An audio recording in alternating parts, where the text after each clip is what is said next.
दोस्तों, यदि आप बिहार शिक्षक भर्ती फेज 2 के लिए ऑनलाइन आवेदन किया है, चाहे 1 to 5 के लिए किया हो, 6 to 8 के लिए किया हो, 9 10th के लिए किया हो, या आप 11 12th के लिए अप्लाई किया है, क्योंकि आप सभी का जो एग्जाम है दिसंबर महीने में ही होनी है। यहाँ पर आप जानते होंगे इस बार आपकी परीक्षा में काफ़ी बड़ी बदलाव भी की है, क्योंकि फेज 1 में जो परीक्षाएं हुए थे, यहाँ पर आपने देखा होगा 2 फेजों में परीक्षा हुई थी, आपका 2 पेपर हुए थे, लेकिन इस बार एक ही पेपर में आपके सभी परीक्षाएं संपन्न होने वाली है। तो यहाँ पर OMR शीट में भी काफ़ी बड़ी बदलाव हुई है।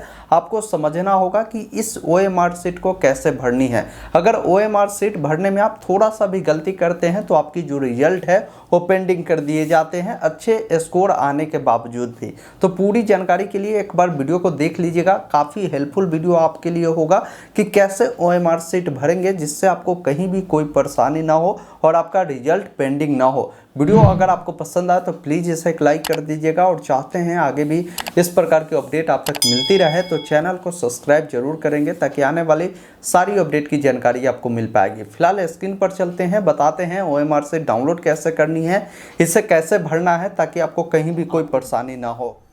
अभी आप देख पा रहे होंगे आपके सामने ऑफिशियल OMR शीट है जो कि BPSC के द्वारा जारी किए गए हैं। यही OMR शीट सेम फॉर्मेट में जब आप अपनी परीक्षा देने जाएंगे तो आपको देखने को मिलेगा। OMR शीट BPSC का ऑफिशियल वेबसाइट पर आकर आप 22 तारीख के डेट में देखेंगे, ये जो OMR शीट है डेमो कॉपी जो है अपलोड कर दिए गए हैं। आप यहाँ से डाउनलोड कर प्रैक्टिस जरूर करें ताकि आपको कोई गड़बड़ी ना हो। देखिए, इस बार OMR शीट में कई सारे बदलाव किए गए हैं जिनके बारे में पूरी जानकारी आपको बताएंगे, जिससे आपको कहीं भी कोई परेशानी नहीं होगी। सबसे पहले OMR शीट जब आप डाउनलोड करेंगे तो इसमें कुछ चीजों को ध्यान रखना है, जिसमें OMR शीट नंबर जो है ये पहले से ही फिलअप रहेगा, इसमें कुछ संशोधित आपको नहीं करना है। यहां पर आपको अपना नाम फिल करना है। देखिए, जो भी डिटेल आप फिल करते हैं कैपिटल लेटर में लिखे। जैसे किसी का नाम राम कुमार है तो अपना नाम RAMKUMAR यानी बड़े अक्षर में आप लिखेंगे।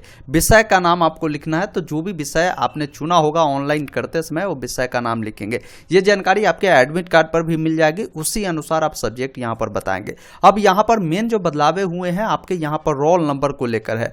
रोल नंबर को लेकर आपको इसमें बदलाव क्या किए गए कि पहले क्या होता था कि अगर मान लीजिए आपका रोल नंबर 1 2 3 4 है तो यहाँ पर ऊपर में लिखने वाला बॉक्स दिया जाता था, उसमें आपको लिखना होता था 1 2 3 4, और इसके नीचे 1 जहां है उससे रंगना होता था, 2 जहां है उससे रंगना होता था, 3 जहां है उससे रंगना होता था। लेकिन इस बार ऐसा नहीं है। इस बार किस अनुसार आपको रोल नंबर भरना है तो वो जानकारी आपको समझना होगा। यहाँ पर गड़बड़ी करेंगे तो आपका रिजल्ट पेंडिंग हो जाएगा। जैसे मान लीजिए आपका रोल नंबर सपोज करिए ऊपर में हमने यहाँ पर दिया है कि 1 2 3 4 है, तो आपको कहीं भी 1 2 3 4 लिखने की ज़रूरत नहीं है। डायरेक्ट आपको क्या करना है, रोल नंबर वाले इस कॉलम में आप आएंगे तो जहां भी आपको 1 देखने को मिलता है आपको इस कॉलम को पहले इस प्रकार गोला करना है। उसी अनुसार आपका रोल नंबर 1 के बाद 2 है तो फिर यहाँ पर देखना 2 कहाँ मिल रहा है, तो उसके नीचे 2 यहाँ पर आपको मिल रहा है तो 2 यहाँ पर आप रंगेंगे। फिर देखेंगे 3 कहाँ मिल रहा है तो 3 आपका जहाँ भी होगा आप यहाँ पर रंगेंगे। 4 जहाँ मिलेगा आप 4 को यहाँ पर रंगेंगे। इस अनुसार रंगना है। अब यहाँ पर रंगने से पहले इसका गाइडलाइन भी जरूर देख लीजिए कि OMR शीट भरने से पहले आपको किन किन गाइडलाइन को फॉलो करना होगा, जिसके बारे में यहाँ पर पूरी जानकारी आ चुकी है। सबसे पहला गाइडलाइन इसमें दिए गए हैं कि जो भी OMR शीट जो कैंडिडेट भरेंगे केवल वो नीली या जो काली पेन है वही पेन से आपको भरना है, और पेन आपकी कौन से होगी तो वो बॉल पेन होनी चाहिए।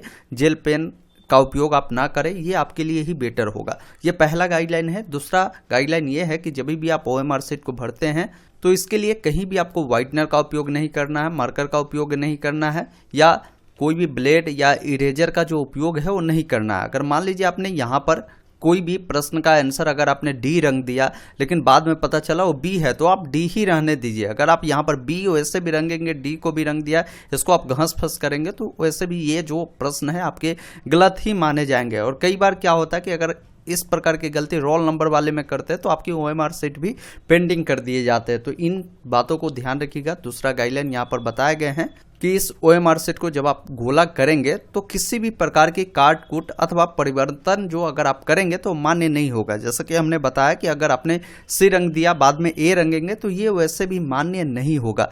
तीसरा गाइडलाइन बताया गया है कि जब भी आप गोला करते हैं तो इसका सही तरीका को फॉलो करें। सही तरीका क्या है, तो यहाँ पर देखिए ये सही तरीका है, इस अनुसार आपको गोला करना है। ये नहीं कि आप इस प्रकार टिक लगा दिए तो सही नहीं होगा, या इस बॉक्स में आप इस प्रकार कटेस मार दिए सही नहीं होगा, हल्का रंग दिए बाकी ऊपर छोड़ दिए तो ये भी सही नहीं है। आप साइड से इस प्रकार रंग दिए बीच में छोड़ दिए सही नहीं है, बीच में रंग दिए साइड को छोड़ दिए, ये बिल्कुल गलत तरीका है। इस तरीका से नहीं रंगना है, इस तरीका को आपको फॉलो करना है। जब भी आप OMR शीट को भरते हैं तो जो भी आपको सही प्रश्न का उत्तर लगता है उसके लिए एक ही गोला को रंगना है, एक से अधिक गोला ना भरे, अन्यथा उत्तर गलत माना जाएगा। मतलब कि अगर कोई प्रश्न है जिसका राइट आंसर सी है, आपने सी को रंग दिया है, बाद में आप उस ए को भी रंग दिया, तो ये वैसे भी गलत आपका माना जाएगा जो यहाँ पर बताए गए हैं। OMR शीट जब भी भरेंगे तो पेंसिल का उपयोग ना करें, क्योंकि OMR शीट आपका बॉल पेन से भरा जाएगा। बॉल पेन आपकी काली या नीली होनी चाहिए। 6 नंबर में बताया गया कि जब भी आप अपना रोल नंबर भरते हैं उससे आप शुद्धता के साथ जरूर भरें, अन्यथा आपका रिजल्ट पेंडिंग हो जाएगा। रोल नंबर इस वाले कॉलम में भरा रहा है तो रोल नंबर जैसा कि हमने आपको बताया कि उसी अनुसार आप भरेंगे और बिल्कुल सही तरीका से भरेंगे। 7 नंबर में बताया गया है कि अगर आप इनमें OMR शीट को भरने में किसी भी प्रकार की उल्लंघन करते हैं, त्रुटि करते हैं, तो इसकी जिम्मेवारी जो है आपकी स्वयं की होगी, विभाग इसका कोई जिम्मेवारी नहीं लेगा। तो ये इनका कंप्लीट गाइडलाइन है। अब आइए और भी डिटेल आपको बताते हैं। तो जैसा कि आपने देखा कि रोल नंबर कैसे भरना वो जानकारी हमने आपको यहाँ पर बताया, इसी अनुसार आपको यहाँ पर भरना है। अब यहाँ पर सबसे महत्वपूर्ण जो बदलाव है यहाँ पर इसमें और रोल नंबर में और यहाँ पर आपके जो क्वेश्चन बुकलेट सीरीज है इसको लेकर किया गया है। देखिए बुकलेट सीरीज में कहीं भी गोला आपको नहीं करना है, ये ऑटोमेटिक गोला कर कर रहेगा। जैसे इन कैंडिडेट का किसी को यहाँ पर मान लीजिए ए सीरीज का मिला है तो ऊपर में ये ए लिखा रहेगा और यहाँ पर ये जो है गोला किया हुआ रहेगा। इस पर ऐसा नहीं है कि आपको दोबारा पेन चलाना, ये बिल्कुल गलत है। जैसा कि माननीय अतुल प्रसाद सर ने भी ट्वीट कर जानकारी दिया है कि बुकलेट आपका जो है पहले से ही फिलअप रहेगा, इसमें कहीं भी आपको बदलाव करने की जरूरत नहीं है। किसी का बुकलेट अगर यहाँ पर मान लीजिए डी है तो ऊपर में डी रहेगा और डी के सामने यहाँ पर गोला किया हुआ रहेगा। आपको इसमें कोई भी छेड़छाड़ करने की जरूरत नहीं है। यहाँ तक आप क्लियर रूप से समझ जाइए। अब यहाँ पर समझना होगा, जैसे आप जानते होंगे इस बार आपकी परीक्षा सेम डेज में ही होनी है, यानी आपकी जो भाषा है जो कि आहर्ता है 30 नंबर का क्वालिफाइंग है उसका भी, और आपका जो भी विषय होगा जो भी आपने चुना होगा उसका भी आपका भाग 2 में परीक्षा होगी। यहाँ पर देखिए सामान्य अध्ययन दिया गया है तो इसका मतलब ये है 1 to 5 का ये OMR शीट है। बात करेंगे अगर मान लीजिए आपने 6 to 8 या 9th 10th या 11th 12th के लिए फॉर्म को भरा तो उसका OMR शीट कैसे भरेंगे उसका भी हम आपको जानकारी इसी वीडियो में आपको बता देंगे। यहाँ पर सबसे पहले आपको देखिए 1 नंबर प्रश्न जो आपके मिलेंगे वो भाषा आहर्ता का होगा। तो इसका अगर सही आंसर बी लगता है आपको तो बी को इसी अनुसार रंगना है, जैसा कि हमने आपको यहाँ पर रंगकर आपको दिखा है। इस अनुसार इस गोले से बाहर नहीं होना चाहिए और गोला को कहीं भी छोड़ना भी नहीं है। इसी अनुसार 2 नंबर का सही आंसर अगर आपको मान लीजिए डी लगता है तो आप डी को रंगे। यहाँ पर आपको 5 विकल्प मिलेंगे, कोई निगेटिव मार्किंग नहीं है। और कोई गलती से मान लीजिए अगर आपने बी रंग दिया बाद में आपको पता चला सी हो गया तो आपको छेड़छाड़ नहीं करना, इसको ऐसे ही छोड़ दीजिएगा, अन्यथा छेड़छाड़ करेंगे तो फिर आपको आगे परेशानी होगी। ऐसे भी गलत हो गया और कई बार रिजल्ट भी आपकी इस कारण से भी पेंडिंग कर दिए जाते हैं। तो इस प्रकार इससे भरना है। उसके बाद आपका जो भाग 2 है जो भी आपकी सब्जेक्ट होगी उससे जुड़ी होगी, तो यहाँ पर जैसे मान लीजिए जो भी आपके यहाँ पर दिए गए हैं प्रश्न उसका जो भी सही आंसर लगे उससे आप क्या करेंगे इस अनुसार आप रंगना शुरू करेंगे और इससे बाहर भी नहीं होना चाहिए, अच्छे से रंगेंगे। इस अनुसार देखिए रंगना आपको है। तो इस अनुसार OMR शीट में जो भी आपको प्रश्न दिए गए होंगे उससे आप अच्छे से रंगेंगे। नीचे आना है, यहाँ पर देखेंगे उम्मीदवार का जो सिग्नेचर है वो करना है। सिग्नेचर आपको यहाँ पर हिंदी में बोला गया है तो आपका जो नाम होगा यहाँ पर आप हिंदी में इस अनुसार आप लिखेंगे। आपका जो नाम होगा यहाँ पर इंग्लिश में लिखना है। तो आप जिस भी अनुसार लिखते हैं इन बातों को ध्यान रखिएगा, क्योंकि कई बार क्या होता है कि स्टूडेंट फॉर्म भरने में अपना सिग्नेचर जो डाला है, जैसे किसी का नाम अगर सुधीर है तो सुधीर में उन्होंने हर्षिकार इस वाला साइड का डाला है, लेकिन यहाँ पर सिग्नेचर करेंगे वो तो सुधीर अगर मान लीजिए आप इस अनुसार का डाल देंगे तो इससे भी आपको आगे चलकर परेशानी होगी। तो आपको देख लेना कि हर्षिकार द्विगीकार में भी कहीं भी कोई गलती नहीं होनी चाहिए जिससे आपको आगे परेशानी ना हो। इसी अनुसार यहाँ पर देखिए आपको साइन नहीं करना है। ये जो भी आपके वीक्षक होंगे, जो भी आपके क्लास में कंट्रोलर रखे गए होंगे, उनके द्वारा यहाँ पर उनका साइन करना है। ये आपको ब्लैंक छोड़ना है, आपको सिर्फ अपना हिंदी इंग्लिश में डालना है। ये आपके शिक्षक का काम है कि वो साइन करेंगे।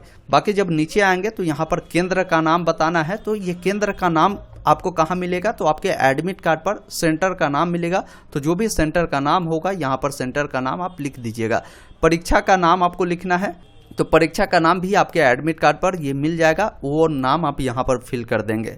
तो इस अनुसार 1 से 5 वाले कैंडिडेट का इस प्रकार OMR शीट भरने की तरीका था।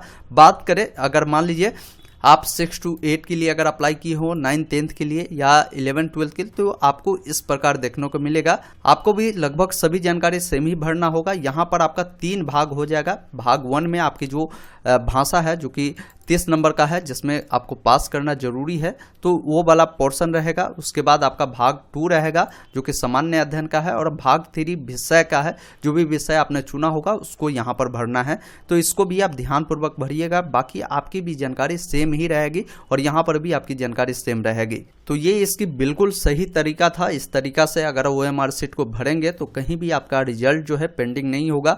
आप कोशिश करें, इस OMR शीट का लिंक डिस्क्रिप्शन में हमने दिया है, आप इसे प्रिंट करें, 2 बार 4 बार जरूर प्रैक्टिस कर ले ताकि आपको परेशानी ना हो। दोस्तों अभी आपने देखा, हमने आपको पूरी जानकारी बताया शिक्षक भर्ती का जो OMR शीट है उससे आपको कैसे भरना है ताकि आपका OMR शीट किसी भी प्रकार की मिस्टेक ना हो। वीडियो अगर आपको पसंद आया हो तो इसे लाइक शेयर जरूर कर दीजिएगा, और चैनल पे नए हैं तो सब्सक्राइब कीजिएगा इस प्रकार की लगातार अपडेट के लिए। वीडियो देखने के लिए बहुत बहुत धन्यवाद।